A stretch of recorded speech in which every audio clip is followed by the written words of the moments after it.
I almost doubted my own eyes at first. There was Mr. Whitman, the CEO of one of the city's most powerful corporations, standing in front of a crowded villa living room, smirking like he had just scored some clever victory, and in his hands were my clothes.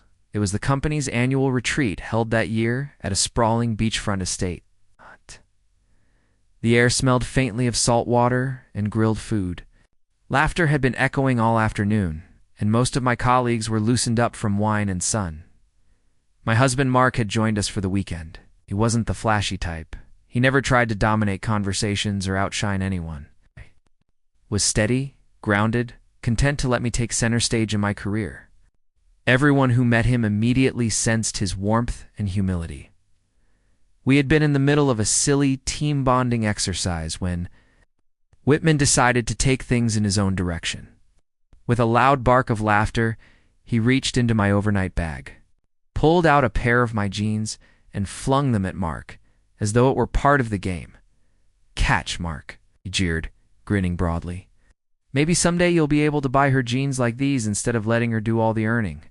The words landed like stones in the silence that followed. A few awkward laughs sputtered around the room, but most people stared at the floor, suddenly fascinated with their drinks. My cheeks burned hot with humiliation and anger. This wasn't a drunken buddy making a tasteless joke at a pub. This was a CEO using my clothes, my success, and my marriage as the butt of his joke. I glanced at Mark, half dreading, half hoping for his reaction. Would he let it slide with that quiet politeness of his? Would he bristle and start an argument? For a moment his face was unreadable. He caught the jeans easily, holding them in one hand, his posture relaxed. Then I saw it, that faint, measured smile he reserved for moments when he was about to change the entire tone of a room. He stepped forward, voice steady, but carrying the weight of command. "Thanks for the gesture," he said, holding the jeans loosely by his side. "But these aren't just pants. They represent years of my wife's hard work. Every late night, every ounce of effort she's put in to get where she is. She earned them, and everything else she has, the right way. If you think throwing them at me is going to make me feel small, you're mistaken. All it does is remind me how proud I am of her." The words struck harder than a shout ever could. Hush swept over the room. People shifted uncomfortably, but their eyes were fixed on Mark now, not on Whitman.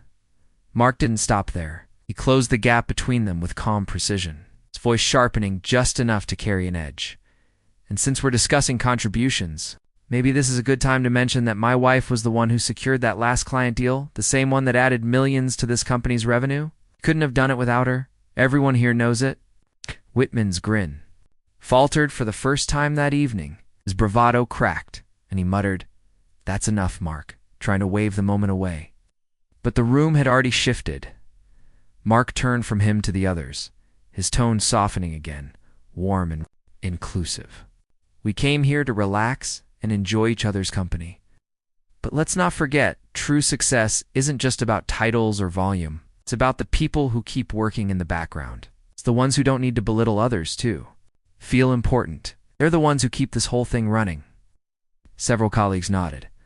I even saw one or two smile, clearly relieved to hear someone finally voice what had long been whispered in hallways and break rooms. Whitman had been untouchable for years, but in that moment he was exposed, diminished by his own arrogance.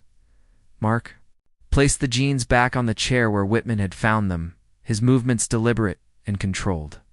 Then he looked at me, a quiet reassurance in his eyes, before casually walking toward the bar to order himself a drink. The room buzzed with a different kind of energy, soft approval, admiration, even respect. Whitman, red-faced and rattled, mumbled something about urgent emails and disappeared, leaving behind an atmosphere that felt strangely lighter. The rest of the evening passed smoothly. But the image of Mark standing his ground without raising his voice lingered with everyone. He wasn't just the supportive husband anymore. They had seen his strength, his quiet authority, and had left an impression. Later, back in our hotel room, I wrapped my arms around him and whispered, "You were incredible. I never imagined anyone would stand up to him like that." He held me, closed, his chin resting against my hair. "I wasn't going to let him treat you that way. You've given too much, worked too hard for some arrogant man to reduce you to a punchline. And in that moment, I realized what mattered most. Not the villa, not the clothes, not even the job, but the man beside me. The one who saw my worth more clearly than anyone else and defended it with unwavering conviction.